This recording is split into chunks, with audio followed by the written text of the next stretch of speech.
అందరికీ నమస్కారం అండి. ఈ పీఠానికి ఇలువ కట్టలేంది.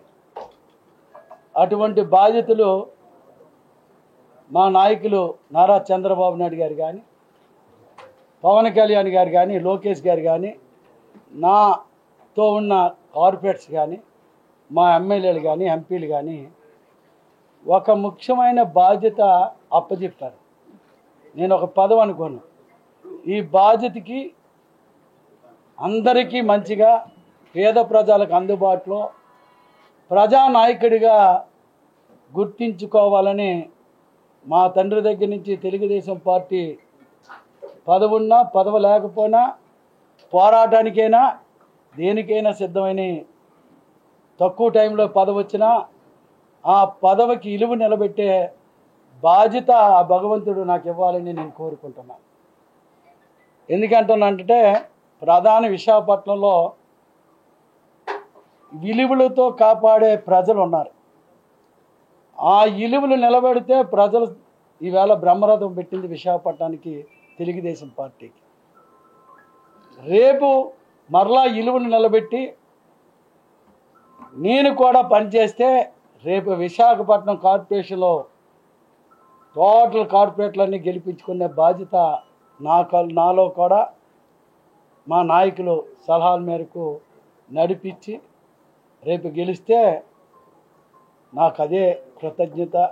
నా విలువలకి నా ఇన్ని సంవత్సరాలు రాజకీయ చరిత్రలో మా తండ్రి దగ్గర నుంచి చేస్తున్న దానికి నాకు ఆ విలువలు నిలబడితే నాకు చాలు.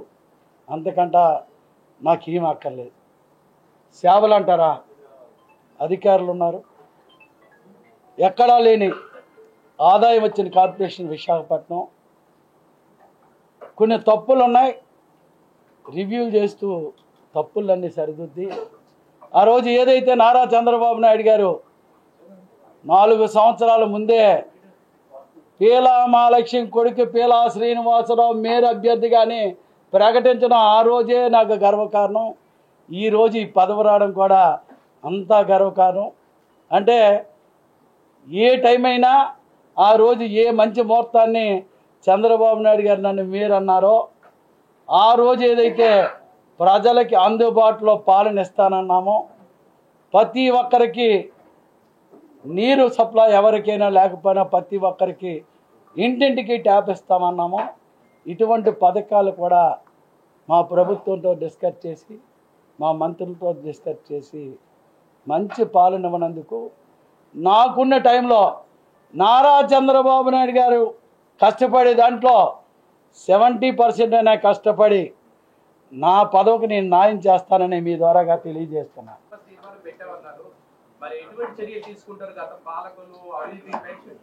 అవినీతి పాలనలో చాలా విషయాలు అన్నీ ఉన్నాయి. దాన్ని దినదినం మీరన్నట్టే 11 నెలల్లో 1 నెలలో అవినీతిలో డైరెక్ట్గా బయటపెట్టి అవినీతిని ప్రూఫ్ చేసి అవినీతి పరులు రుజువు చేసే బాధ్యత మీ దయవల్ల అందరితోటి డిస్కస్ చేసి నీతిగా నిజాయితీగా ఒకరిని ఇబ్బంది పెట్టకుండా చట్టానికి అనుకూలంగా రేపు నిందితులను బయట పెట్టే పరిస్థితి కంపల్సరిగా చేస్తాం. అది పార్టీ డిసైడ్ చేస్తుంది. అందరమే కలిసి చేసాం. చాలామంది కార్పొరేటర్లు కానీ మా 3 పార్టీలు బ్రహ్మ విష్ణు మహేశ్వరులు. అటువంటి నాయకుల దగ్గర ఆ నాయకుల దేవుళ్ళతోటే అన్ని పదవులు జరుగుతాయి.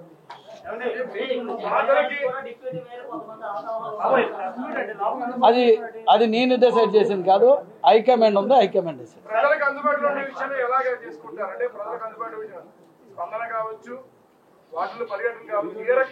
ప్రధానంగా విశాఖపట్నంలో వాటర్ సమస్య ఏదైతే కార్పొరేషన్లో ఒక ప్రణాళిక ప్రకారంగా ఈ రోజు వరకు కూడా జీవీఎంసీలో ప్రజలు ఎక్కడ ఇబ్బంది పెడుతున్నారు, ఏ విధంగా మనం వాటర్ సప్లై ఇవ్వలేకపోతున్నాం అని ఒక ఆలోచన లేకుండా ఈ 4 సంవత్సరాలు నడిపారు.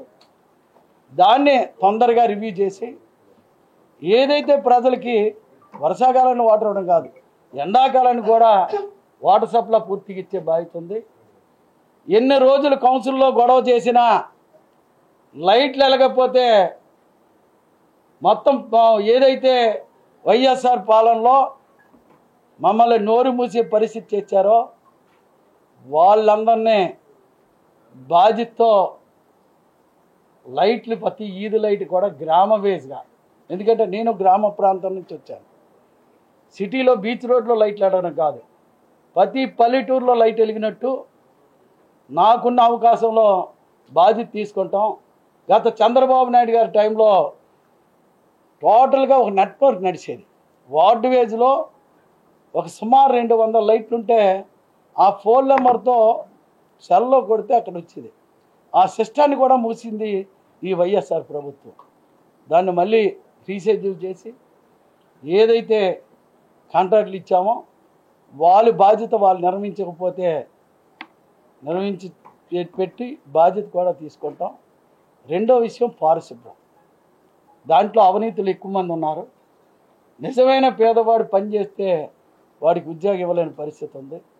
దాన్ని కూడా సిస్టమేటిక్గా, ఎందుకంటే చాలా ఆరోపణలు వచ్చాయి, చాలా మేము కూడా ఫేస్ చేసాం.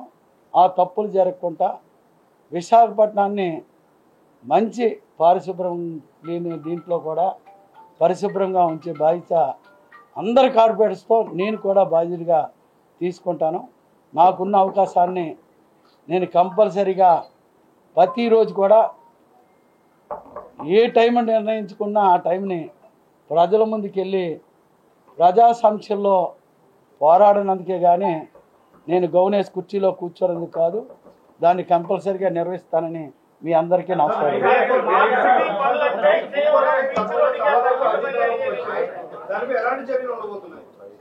ఇంకా నన్ను కూర్చోబెట్టలేదు, పూర్తిగా కుర్చీలో కూడా కూర్చో.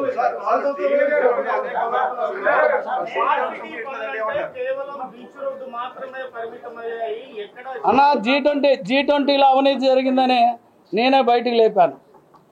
G20లో మొక్కల కుంభకోణం జరిగిందని నేనే చెప్పాను. నేను అదే చెప్తున్నాను. ఏదైతే గతంలో అవినీతులన్నీ రికార్డెడ్గా బయట పెట్టి ఆ రికార్డు కూడా ప్రూఫ్లతో సైతంగా ఇప్పటికే మా కార్పొరేటర్ గారు, ఇప్పటికే మూర్తి యాదవ్ గారు చాలా తీశారు. ఈవేళ కూడా ఒక ఫెన్సింగ్ వేశారు. అంటే కాదు నన్ను సవాల్ చేయమంటే ఇదిరా సవాలని ఇవాళ ప్రూఫ్ చేశారు.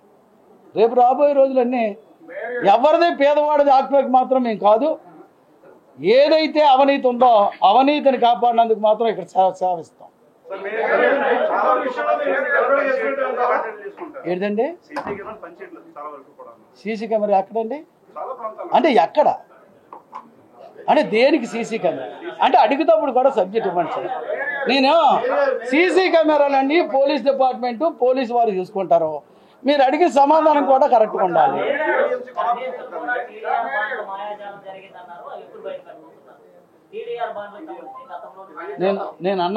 నేను ఇప్పుడే చెప్పాను, నేను ఏదైనా రికార్డ్ లేకుండా నేను మాట్లాడను. దాని మీద మేము గత 4 సంవత్సరాలు పోరాడాం. దానికి ప్రతిదీ రికార్డు ఉంది. దాన్ని కౌన్సిల్లో మా సభ్యులు అడుగుతారు. దాని మీద అన్ని ఎంక్వైరీలు జరుగుతాయి.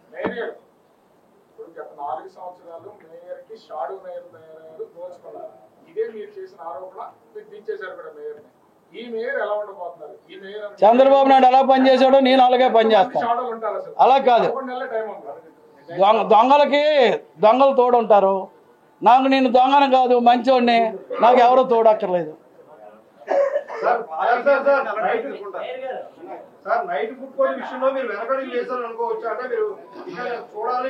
అన్నా నువ్వు అడిగిందని చెప్తాను, నేను అడిగిందని చెప్తాను. దాని మీద ఆవేళ కౌన్సిల్లో డిస్కస్ చేసాం. నేను ఇంకా 24 గంటన్నర కూడా నేను కూర్చొని అవ్వలేదు.